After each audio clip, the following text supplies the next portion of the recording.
I don't know if anybody else can relate to this, but there was a time, you know, I did not embrace my blackness. You know what I mean?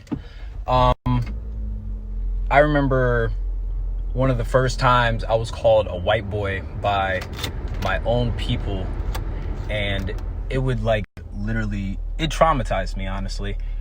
And I remember when like they kind of like booted me out in a sense.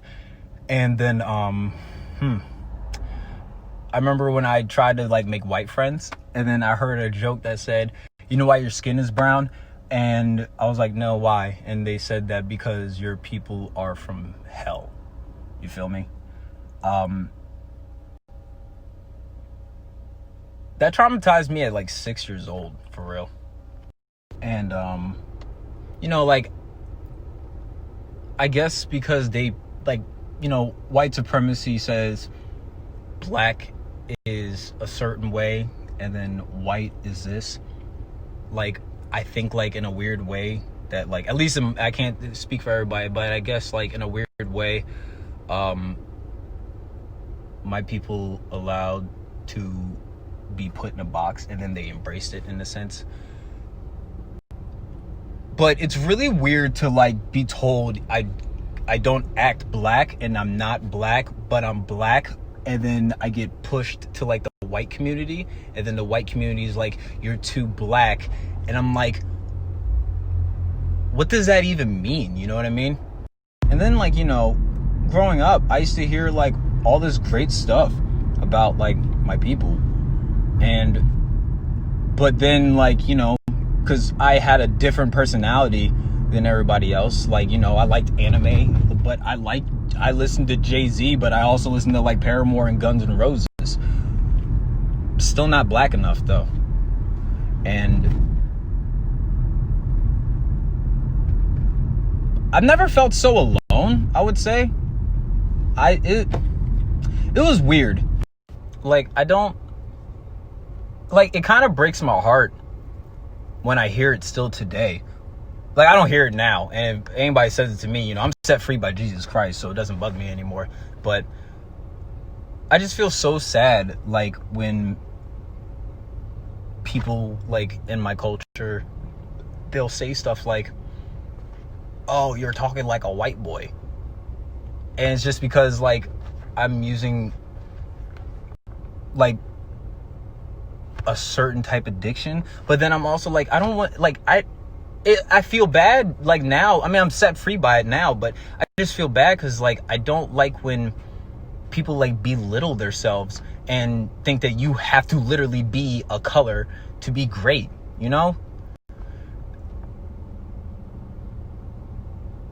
Like, I felt this way up until, like, I was 20. Like, I'm just keeping it a buck with y'all. And then, like, I feel like I had to, like, amplify my blackness. Like, I would have to, I felt like I'm just, like I said, I feel like I would have to talk a certain way. I would have to act, ghetto, because apparently ghetto is only associated with black, unfortunately. And I would get rejected, because I'm not saying that I'm not good at talking. I don't know what talking ghetto is, but anyway, I wasn't, like, it just wasn't me. You know what I mean? Like, it felt forced, and I think people that have a certain way of communicating with one another, they knew it too. And honestly, the only thing that really set me free from this was I was talking to one of my grandmothers, and she told me that I suffer from a barrel of laughs.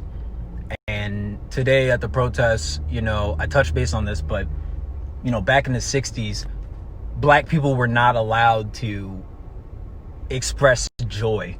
Black people were not allowed to laugh. Literally, like, they would have to, like an ostrich, shove their head in a barrel and laugh. And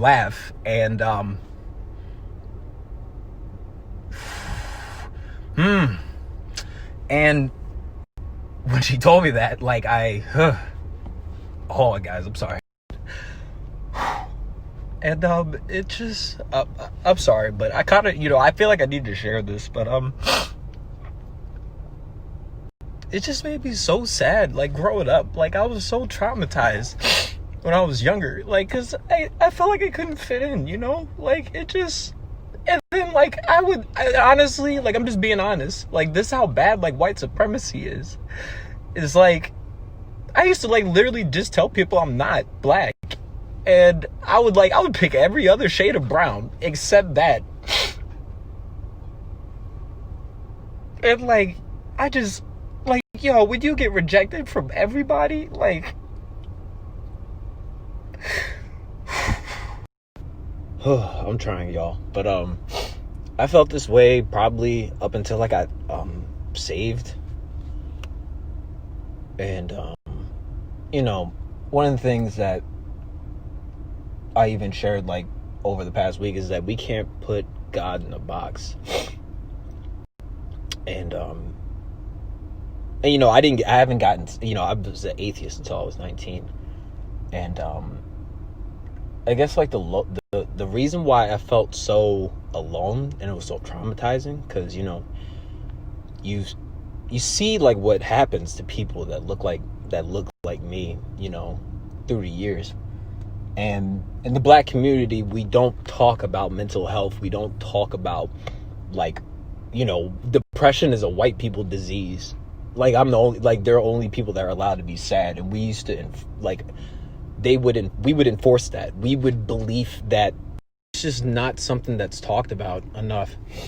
And then, for me, like, every time, like, I saw, like just injustice, especially to us, or just Black death in general, like, I would try to talk about it with, like my brothers and sisters in this community, and I would get rejected. They'd be like, yo, you can't relate to us, you feel me? And I mean, like I said, I would hear this as early as, like, elementary school, and then I'm like, bro, if I even try to take these conversations to white folk, they ain't gonna get it. So I would have to just, like, shove all this inside, and, like, I never talked about it ever.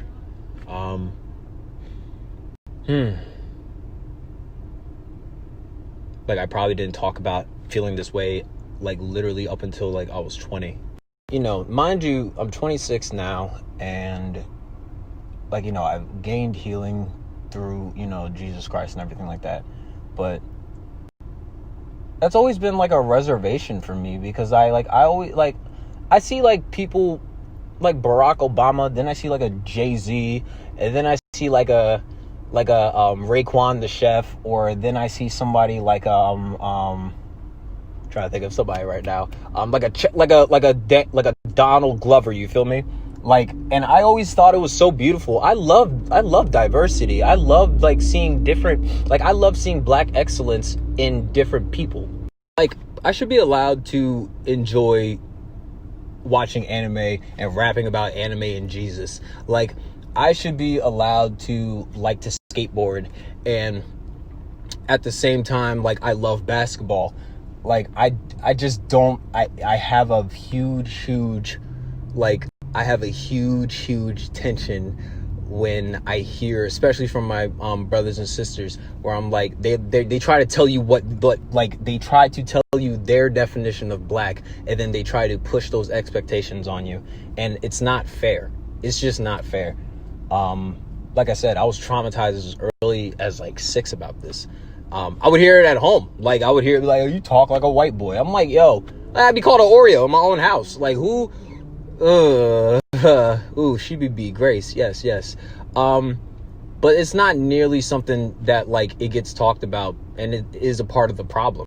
Only thing I'm gonna say is this, especially in today's climate, just having, I feel like just existing and just, not so much surviving but thriving in today's society, and being a person of color, it's just not.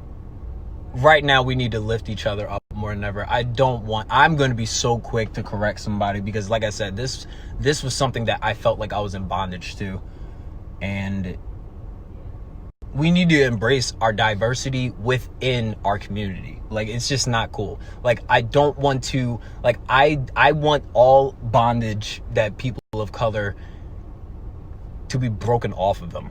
Like, you should be able to, your black excellence, as long as you are not hurting anybody, I feel like you're doing it the right way. There's no wrong way to have black excellence.